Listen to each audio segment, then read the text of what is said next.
संजय, ये मैंने जिक्र भी किया, लोकसभा 2019 की बात करें तो बीजेपी जमा जेडीयू और इसमें एलजेपी का पुट मैंने अभी जोड़ा नहीं है, यही 51% हो गया था।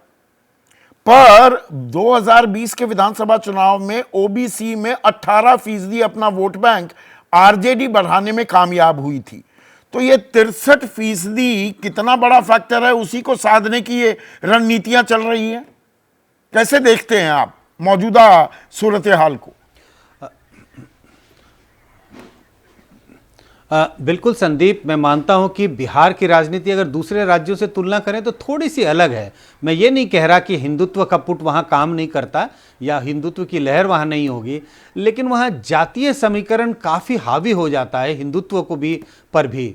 तो इसी के लिए आप देखेंगे कि इतने सब मतभेद होने के बावजूद बीजेपी और मैं जेडीयू का जिक्र कर रहा हूं, ये क्या क्या तलखियां नहीं थी दोनों पार्टियों के बीच में, इसके बावजूद भी बीजेपी ने जेडीयू के साथ गठबंधन बना लिया। इसकी वजह क्या थी? क्योंकि बीजेपी को यह नहीं लग रहा था कि हिंदुत्व के मुद्दे पर वो उन्होंने जैसी जीत 2019 में हासिल की थी उस तरह की जीत 2024 के चुनाव में कर पाएंगे।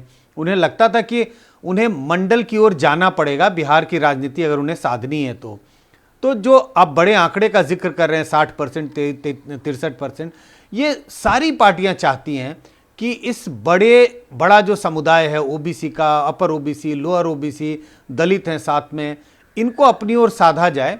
और यही एक तरह से कहते हैं कि सक्सेस की कुंजी है, इलेक्टोरल सक्सेस की कुंजी है बिहार की राजनीति में। कम से कम 40-50 साल से तो यही देखने को मिला है संदीप।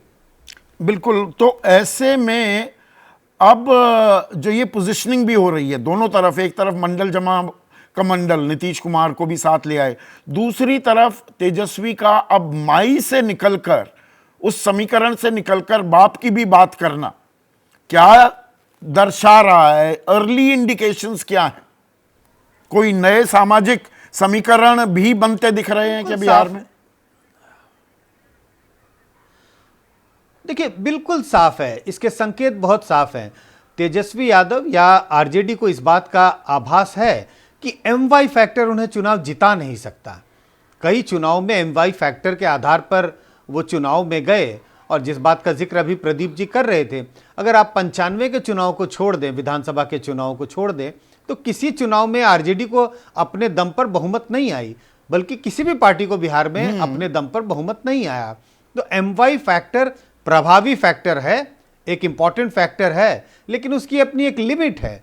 वो लिमिट आपको 28-30% वोट तक ले जा सकता है, इसके बियॉन्ड नहीं ले जा सकता अगर एमवाई फैक्टर आपकी पक्ष में पूरा काम करेगा। तो अगर आपको चुनाव जीतना है या कम से कम मुकाबला करना है, क्योंकि इलेक्टोरल अरिथमेटिक के हिसाब से, गणित के हिसाब से देखें तो एनडीए बहुत भारी है इस वक्त इंडिया गठबंधन पर। अब सीटों का बंटवारा हो ना हो वो एक अलग बात है, लेकिन इस वक्त अगर हम मान लें उनके साथ जो लोग हैं वो बहुत प्रभावी है, और इस इलेक्टोरल अरिथमेटिक को हराने के लिए एमवाई तो बिल्कुल धाराशायी हो जाएगी। इसी के लिए माई बाप का सहारा तेजस्वी यादव लेते हुए दिखाई पड़ रहे हैं। जैसे ही घड़ी का काटा दोपहर 2:30 पे आए, बबीता जी का दिल सास बहू साजिश के लिए मचल जाए। और ये है इनकी बहू, पूरे दिन ऑफिस की टेंशन हो जाए गॉन जब ये करें अपना फेवरेट शो फ्री टाइम पे ऑन। इनकी तरह आप भी देखें अपना फेवरेट शो अपने टाइम पर और डाउनलोड कीजिए एबीपी लाइव ऐप अपने स्मार्ट टीवी पर।